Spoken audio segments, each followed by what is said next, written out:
Good morning, everyone. I hope you are fine.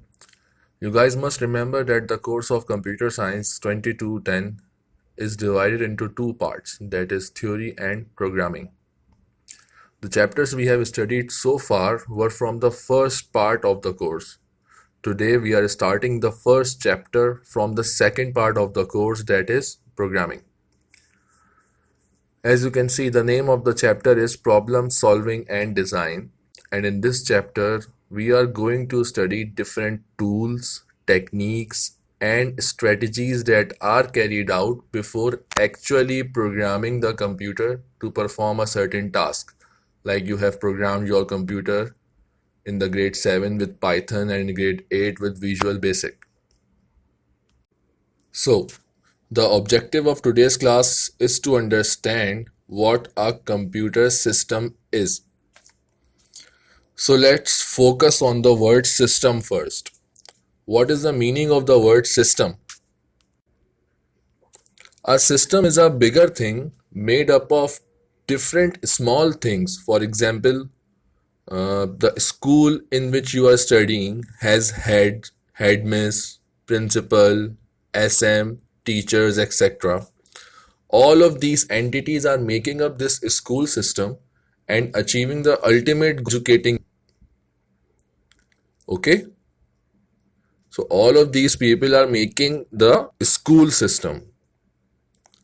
Similarly, the computer as a machine is also a system and it has software, data. Data is a thing that we get input to the computer with the help of input devices, the hardware, the devices like modem that we use for communication, for the internet, of course, and the people, the users of computer as the components of a system.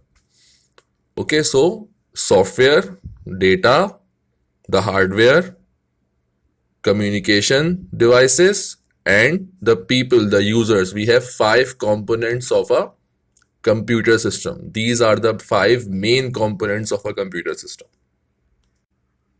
So you must have noticed that the terms I just mentioned, the 5 terms, all those 5 terms are collective terms. They are not representing anything individual.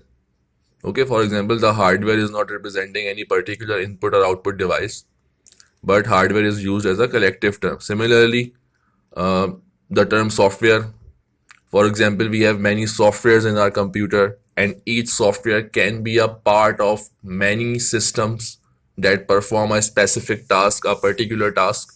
For example, you have the alarm app in your phone, which is a software, of course. That app performs many tasks like ring an alarm. It also has a stopwatch. It also has a timer. So this means that alarm app has 3 subsystems, means 3 smaller systems, and these smaller systems can be divided into more smaller systems, and we call these smaller systems subsystems. Like sub means the parts of a system. Now systems also have sizes. Some systems can be bigger, some can be smaller. For example, like in your school, we have the prep section, we have the junior section, we have the A levels, the senior section. Okay, but all of these sections are smaller, they have a small size.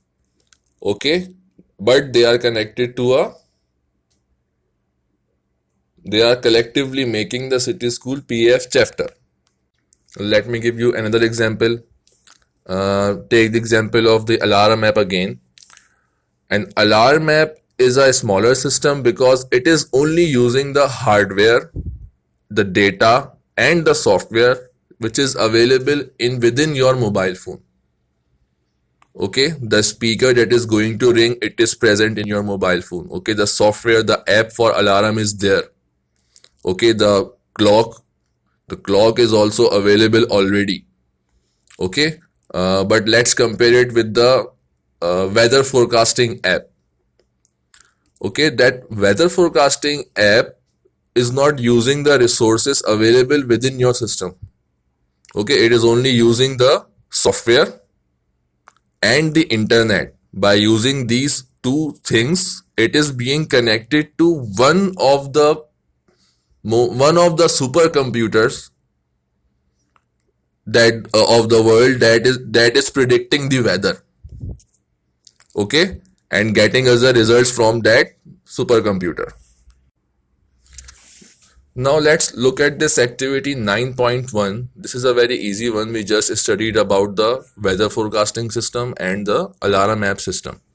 Okay, so they are asking us identify at least 5 computer systems or mobile systems, okay, you frequently use in your daily life. See if you can decide the size of each system. Okay, so we had the example the alarm app, a weather forecasting. Two are already done. We are not going to use them again. Okay, you can name any other app. For example, WhatsApp. WhatsApp is also a system. Okay, you can name any other app. For example, if you are playing any online game, you are using Google Chrome. Okay, so that Google Chrome is a software. It is using the internet. So here we have the communication here. Okay, and the people, the user, we are the users of that Google Chrome. We use the hardware, the keyboard, to type the address of the website. Okay, and then all of these things are collectively searching for that website and getting the data for us from that website. Okay, so Google Chrome is an example. The WhatsApp is an example. Okay, you should not use these two examples now, okay, in your answer, because I have already mentioned them. Look at the second part, that is see if you can decide the size of each system. So which is it smaller? The Google Chrome is a smaller system or a larger system?